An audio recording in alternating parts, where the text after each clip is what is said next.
కంచికచర్లలో ఒక తీవ్రమైన ఘటన చోటు చేసుకున్న విషయం అయితే ప్రజల్లో పూర్తి స్థాయిలో తెలుసుకోవాల్సిన విషయం అయితే ఉంది.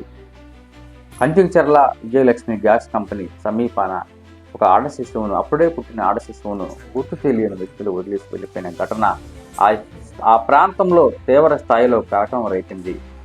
గతంలో కూడా విజయవాడ నగర రాజధానిలో కూడా ఈ నెలలోనే పుట్టిన పాపని చెత్త బుట్టలో పడేసి వెళ్ళిన ఘటన అయితే పూర్తి స్థాయిలో ప్రజలను దుఃఖభ్రాంతులకు గురి చేసింది. ఈ నేపథ్యంలోనే ఆ ఘటన మరొక ముందే కంచికచర్ల ప్రాంతంలో మళ్ళీ ఒక ఆడ శిశువుని గుర్తు తెలియని వ్యక్తులు అప్పుడే పుట్టిన బిడ్డను గుర్తు తెలియని వ్యక్తులు ఎవరో పడేసి వెళ్ళిన ఘటన అయితే పూర్తి స్థాయిలో ఆ స్థానిక ప్రజలను ఆవేదనకు గురి చేసింది.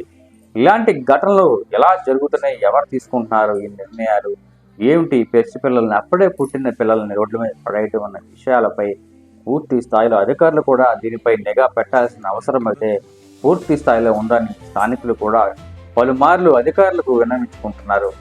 అదేవిధంగా గతంలో డిసెంబర్ 3వ తేదీన కూడా విజయవాడ రాజీనగర్ ప్రాంతం కట్ట పరిధిలో తెల్లవారుజామున అప్పుడే పుట్టిన పసి పాపను కూడా చెత్త బుట్టలో పడేసిన విషయం అందరికి తెలిసిన విషయమే.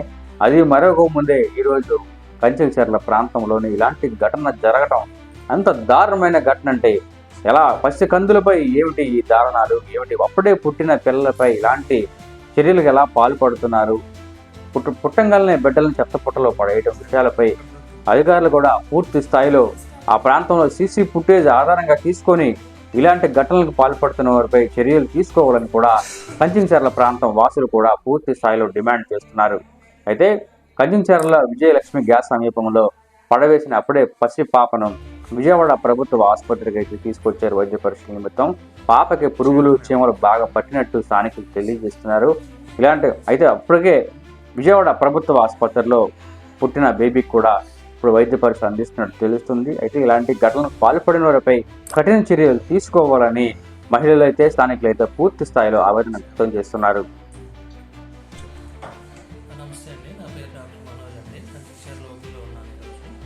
ఈరోజు 10:30కి మా ఏఎన్ఎం గారికి ఒక కాల్ వచ్చింది. ఆ కాల్లో ఒక బేబీ బర్త్ అయిన న్యూబార్న్ బేబీని రోడ్డు పక్కన వదిలేశారని ఇన్ఫర్మేషన్ వచ్చింది. ఇమీడియట్గా 100కి ఇన్ఫార్మ్ చేసి పోలీస్ వాళ్ళకి ఇన్ఫార్మ్ చేశాము, ఐసీడీఎస్ వాళ్ళకి ఇన్ఫార్మ్ చేశాము. బేబీకి ఫస్ట్ ఎయిడ్ చేయడానికి పిహెచ్సికి తీసుకొచ్చాము.